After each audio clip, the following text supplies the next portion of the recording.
Hi everybody, thanks for tuning into another video. Today what we're going to be looking at is a product called the DriveHub by a company called Collective Minds. And what is this? This product is supposed to, or hopefully will allow me to use a steering wheel that I bought and reviewed on my channel some months ago, the Logitech G923. I bought the PlayStation version and I'm using it on the PS5. Currently play Gran Turismo, or my son is using it rather than anyone else. And I'm hoping that this product will allow me to use the device cross-platform and mainly on the Xbox Series X. So Forza, great series, great driving series. If you're into racing games and you haven't played it, would definitely recommend it. Specifically, Forza Horizon 4 is just out of this world. It's more of an arcade game than it is a racing simulator. If you're on a racing simulator equivalent of Gran Turismo on the Xbox consoles, then you'll probably be playing Forza Motorsport, I should say.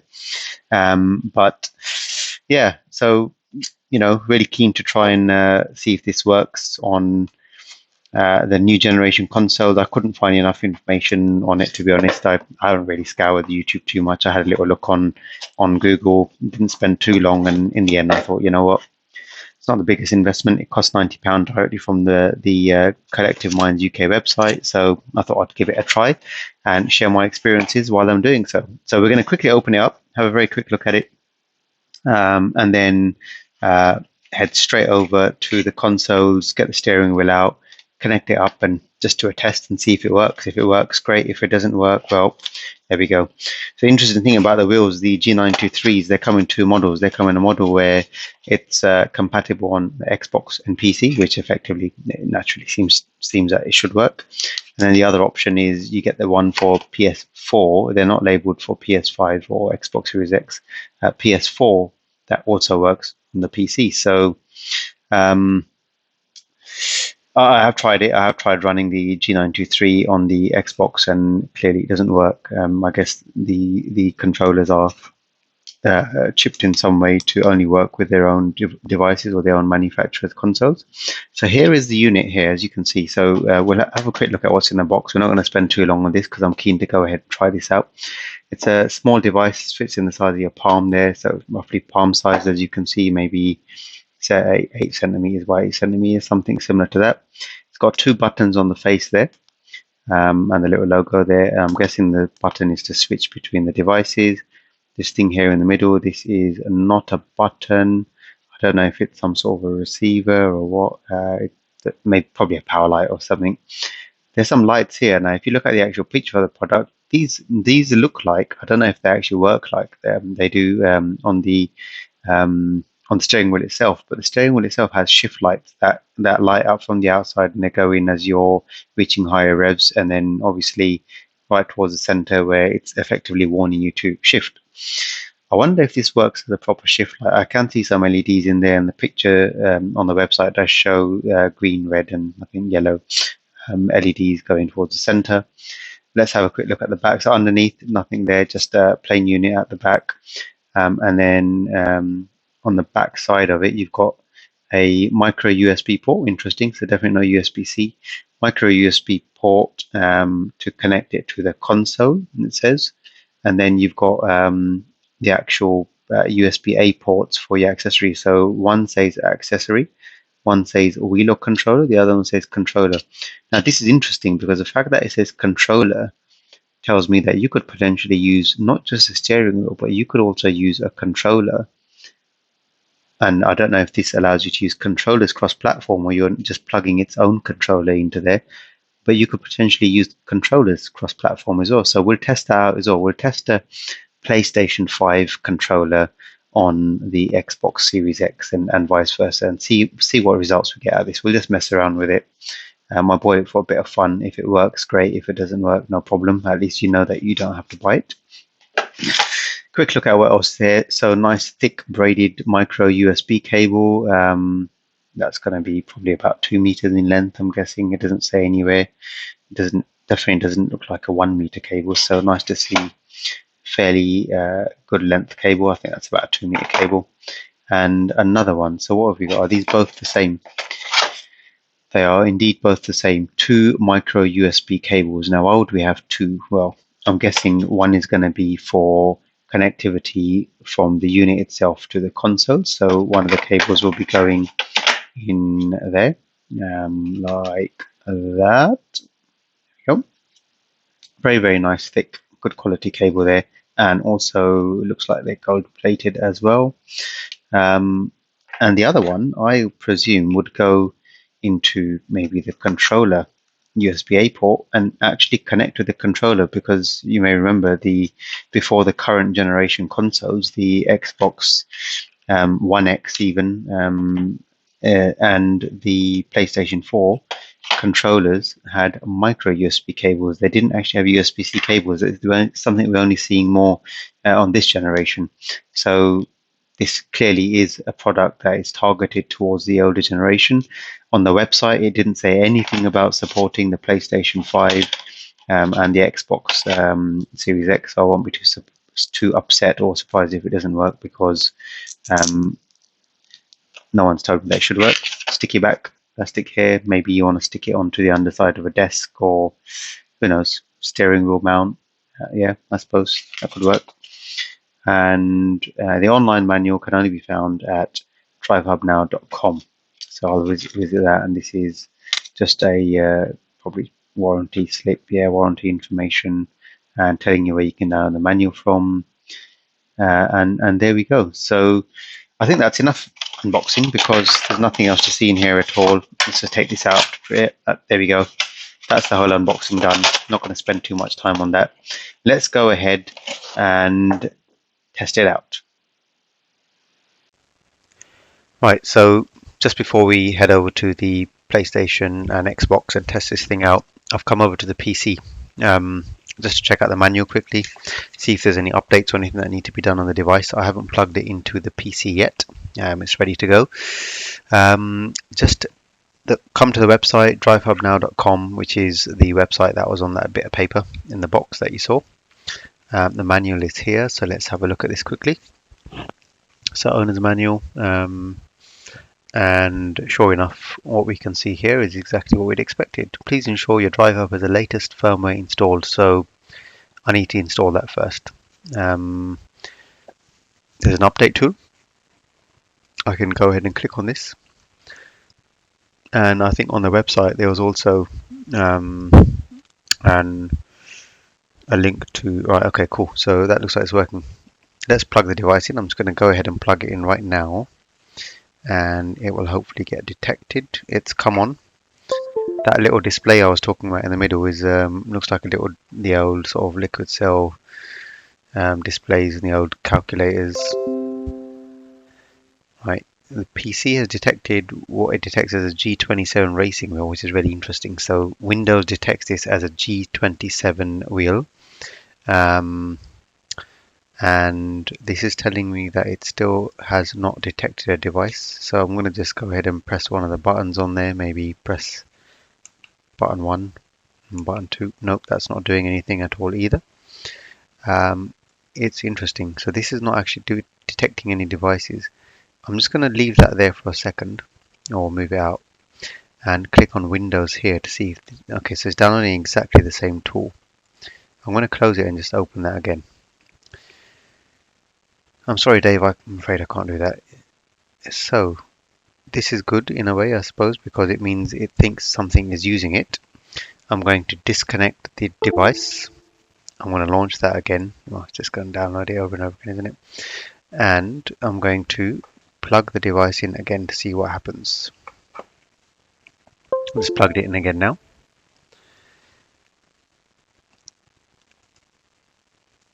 And whilst it's struggling to detect the device, I'm going to go ahead and see what the manual tells me. So press and hold the P2 button whilst plugging it.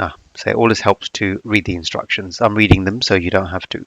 It says press and hold the P2 button on the right of the Collective Minds gearhead whilst plugging in the device. Okay, so let me do that now. So I've held the button, I've got it held, and whilst I'm doing that, I've plugged the cable in, and straight away, as you can see, it's detected it. So helps to read the instructions.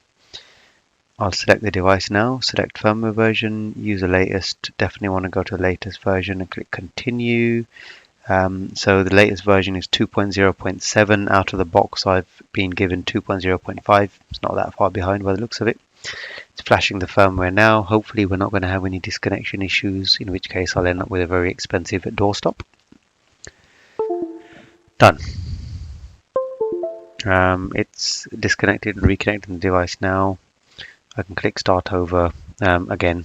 Now if I want to disconnect it and I suppose connect it again just to check that the correct firmware version is showing up, I'm holding the P2 button and connecting it again, and sure enough, firmware 2.0.7, that is the latest firmware, so that doesn't need to be updated anymore clearly, and I can close that now.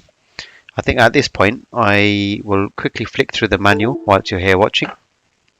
I've disconnected it, so we know what to do when we get to the PC. Again, the manual is specifically mentioning PlayStation 4, Xbox One X. It's not mentioning Series X. It's not mentioning the PS5. So I don't expect it to work, is the honest truth. I haven't done enough research online to see if it is going to work or not. I don't even know if it supports a Logitech G923. It's not on the list. The G920 is on the list. That gives me a little bit of hope that it will support the 923. I don't know if it is the case that this instructions manual is out of date, but I can't see anywhere on the website that it's going to support the PlayStation 5. Now this is interesting. There's a new product there. Now, how much do you want to bet that, knowing my luck, I've ordered this and this new one supports the PS5 and Xbox Series X? That's going to be the case, I suppose. And if it is, we'll go ahead and buy it and try it out again. So what is this? This is use almost any controller on any console. Use what's major. This is interesting, isn't it? So I might end up just buying one of these anyway. Again, it doesn't mention PlayStation 5. It doesn't mention Xbox Series X. Just Xbox One and, well, yeah, the Xbox One and PlayStation 4. But it does say almost any controller on any console. So who knows? Talks about Nintendo Switch as well. This is more of a controller adapter. The DriveHub is specifically geared towards steering wheels. This doesn't mention steering wheels. And on that note, I think I've done enough talking, done enough looking at literature, and we've done the update. That was the main thing. Toggling Fanatic racing modes. We know we want to plug it into the Xbox, so or Fanatec. I should Fanatec. These are talking about Fanatec wheels here. Let's just quickly see if there's any mention on what to do for the Logitech connecting your DriveHub to Xbox One. So I'm going to be connecting it to the Xbox Series X. With your Xbox controller powered off, plug into the USB port labeled controller. So I'll be doing that. On the driver, you might connect your steering wheel into the second port. So there is a port labeled wheel that we saw in the video earlier on. Plug the included 6-foot, so it's definitely a 2-meter cable, into the DriveHub USB port labeled console, and then into the actual console.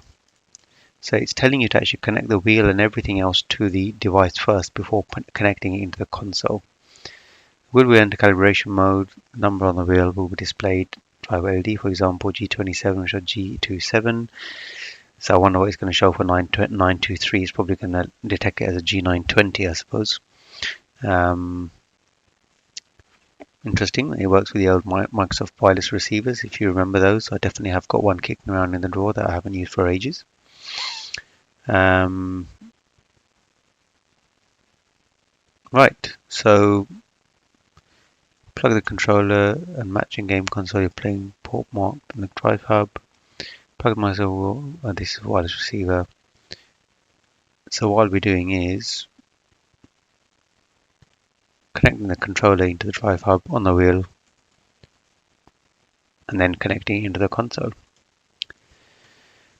The green adjacent corresponding port will illuminate and the LED will now display solid 0 indicating it's connected. Okay, so let's go ahead. Let's go over to the consoles. Let's give it a go, see how it works. So we're back. We're at the TV. G923, you might have seen my video unboxing of this a few months ago. This is a PlayStation 5 version. Sorry, this is the PlayStation 4 version. This is the PlayStation version, I should say. This is not the Xbox PC one. This is the PlayStation / PC one. I bought it primarily to play, or for my son to play Gran Turismo on the PlayStation, because what better racing simulator is there really? But then arguably Forza Motorsport 7 on the Xbox isn't very far behind, if not extremely close. And it's a brilliant racing simulator in its own right. But I was more interested in trying to play Forza Horizon 4, which is an excellent arcade sort of racing game, more arcadey than the Gran Turismos and Forza Motorsport World games. And hence I bought the DriveHub, and I'm going to try it out. So the way this works on the DriveHub is you've got to connect your controller, according to the manual, to the controller port at the back of the DriveHub. So I've got a USB-C cable here to plug in my Xbox Xbox Series X controller, and I'm going to plug that in here. So I'm just going to say, you can see at the moment it is definitely connected to the Xbox and the controller is working. The DriveHub is not connected because I have to connect the devices before connecting the DriveHub to the micro USB cable, which is attached to the console, which is behind my TV there. So the game's ready to go. I'm going to plug the controller in now. So that's the micro USB. So that's the USB-C cable in the controller. I've connected the USB-A cable from the steering wheel into the actual wheel port of the DriveHub. And now what I'm going to do is I've got the power cable connected to this, but as you can see, the wheel is currently dead. So it's not centering itself. It will only come to life once it gets the USB connection in. So what I'm going to do is I'm going to plug the micro USB cable to the back of the DriveHub now. Let's see what happens.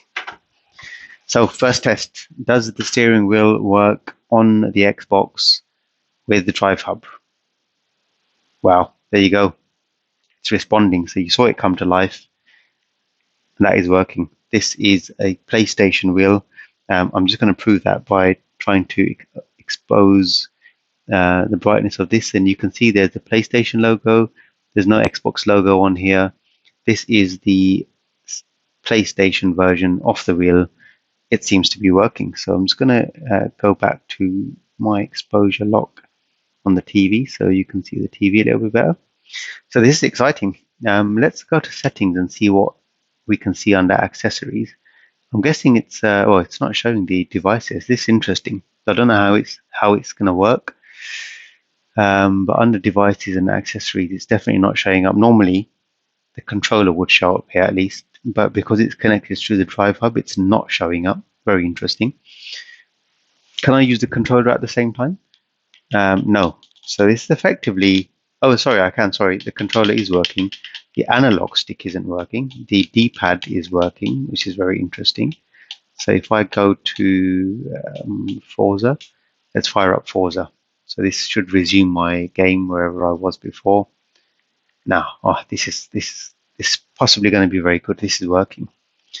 Well, it looks like it's working. So let's just go back into the game. I should be going straight in. Right, there we go. Now that's feeling extremely sensitive because I'm moving it a very small amount, and I'm pressing the pedal, by the way. The pedals are working. Oh, that was bad. Now I think I'll have to go into the option and adjust the sensitivity, because any small movement, you can see the wheel on the screen is turning a lot. That's not going to be playable like that. So let's go into options, settings. There should be some wheel settings under controllers. Controllers, wheel settings. Right, I'm going to try and use the joypad for this because it'll probably be easier. So let's go to wheel. There should be a dead zone configuration, if I'm not mistaken. So I can definitely configure the buttons here, which is good. So if I need to configure the shifters and stuff like this, for example, I could definitely do that. Is there any options to shift up, shift down? So there is. So what would happen if I selected that custom wheel profile one, remap, shift up? Right, okay, so that is right button, and I'm guessing the shift down is going to be left button. Shift down, none assigned. Let's do that as well. Okay, left button, so that's shift up, shift down, done. Obviously my acceleration pedal, is there any options for accelerator here? The good thing here is, if you're watching this, you might be getting excited like I am. I'm using a PlayStation wheel on an Xbox Series X. How cool is that? That in itself is cool. feel like I'm winning. Clutch, so there's a clutch pedal. Let's do the clutch as well. So I've pressed the clutch pedal. That's coming up as right stick up. Fair enough. Whatever. Advanced options. So if I press the advanced save and continue, right, there we go. Steering linearity. Mapping between the input and steering. Low values provide more accuracy near the center, but less accuracy near the full lock. Right, okay, so let's leave that as it is. I think this is what we need. Steering wheel axis dead zone outside. Dead zone inside. In a dead zone for steering, the larger this dead zone, the more the steering wheel needs to be moved before the car. I think this is what I need. Oh, and I didn't adjust that at all. Steering dead zone outside, so definitely something that's gone too high all of a sudden. I'm going to set these both all to 50%. Let's see how that works. So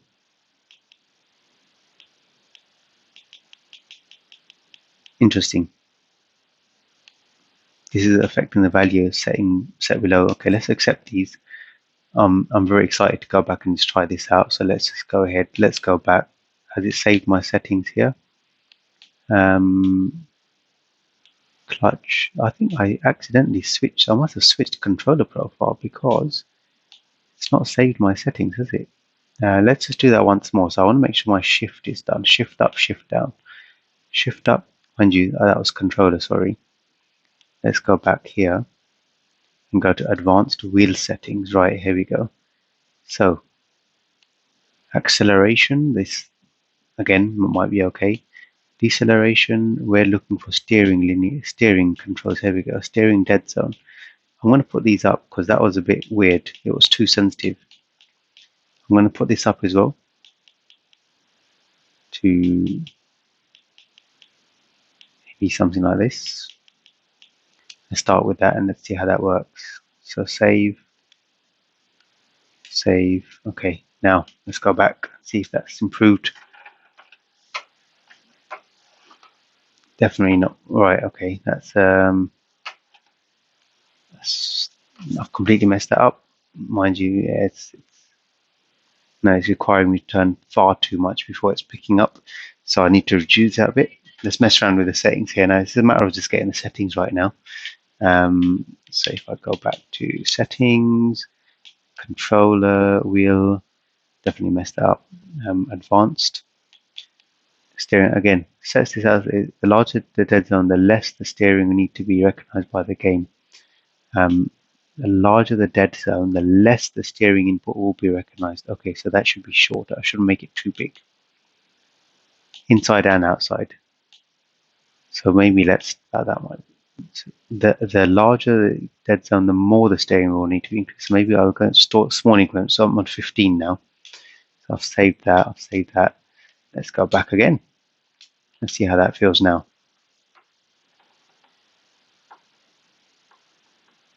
A lot better. Still not great, but maybe I'm going to change the view. It might give you an idea from the outside of the car how that's working. It's getting better. I'm not on the road, am I? That's not a good thing. Let's get onto the road. Right.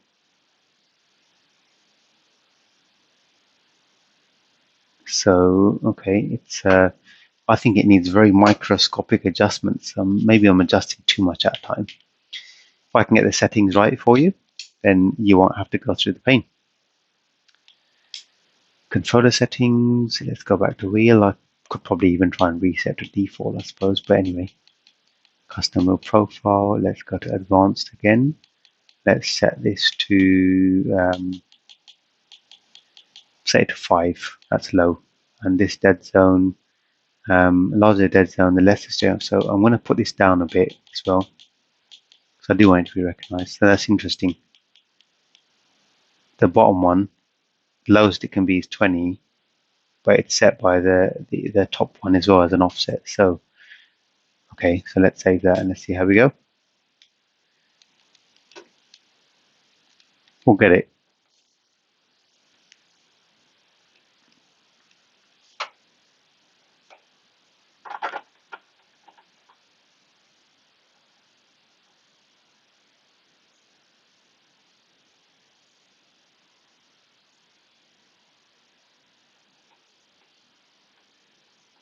just getting this dead zone right. After this, let's try adjusting the dead zone once more. I'm going to set it right down now, or maybe like on 1, because that's working and the pedal's working. And if I can get this right, it's going to be a lot of fun. And it means I don't have to buy another wheel, which is great. So let's go to, we want to go to wheel advanced settings. I'm going to set this to 1. That's what I'm going to do. Let's just quickly have a look at what other advanced options there are. Vertical lock off, vibration is on. Vibration is working, by the way. It's working very, very well. So that's great. Steering linearity, lower values provide more accuracy near the center, but less accuracy near full lock. I'm going to reduce this down a bit as well. Let's put that down to 20. Acceleration, I've not noticed any issues with that as such yet. Right, let's save those settings. Let's see how we go. Right, I think I've got it. So you can see there now. That seems to be working absolutely perfectly. You can see as I'm turning the wheel, I'm getting the same movement. Oh yes. Oh yes, ladies and gentlemen. This is working. This is working now. My shift is working is the question. Can I reverse? Yes, I'm pressing the brake pedal and it's reversing absolutely fine. Oh God, I'm so excited right now. This is just incredible. Let's get back on the road. Come on, there we go. Let's take that out. Oh yes, this is working. Oh, so I'm not in a, I'm in an automatic, so I can't actually change the gears myself, which is a shame. But there we go. Look at that. Game on. Game on. We are playing Forza Horizon 4 on the Xbox Series X using the DriveHub and a PlayStation steering wheel. So now, if that doesn't answer your question as to whether this works, I don't know what will. Hopefully, you've got the answer you wanted watching this video. And now you can go and spend your money in peace. I spent it first so you didn't have to. I've tested it so you didn't worry about having to. Now you can just go buy, plug and play, and enjoy. And on that note, I'm going to end this video on a high. Thank you very much for watching. Please do not forget to leave a thumbs up in the video. And also, don't forget to hit the subscribe button in the corner there somewhere. And you'll be notified of future and upcoming videos. Any comments, definitely ask them. I'd be more than happy to answer anything. Is there any other games you want me to try on the Xbox with this wheel? Let me know. DriveHub, great job. Collective Minds, great people. Thank you very much for making this possible. Take care. All the best.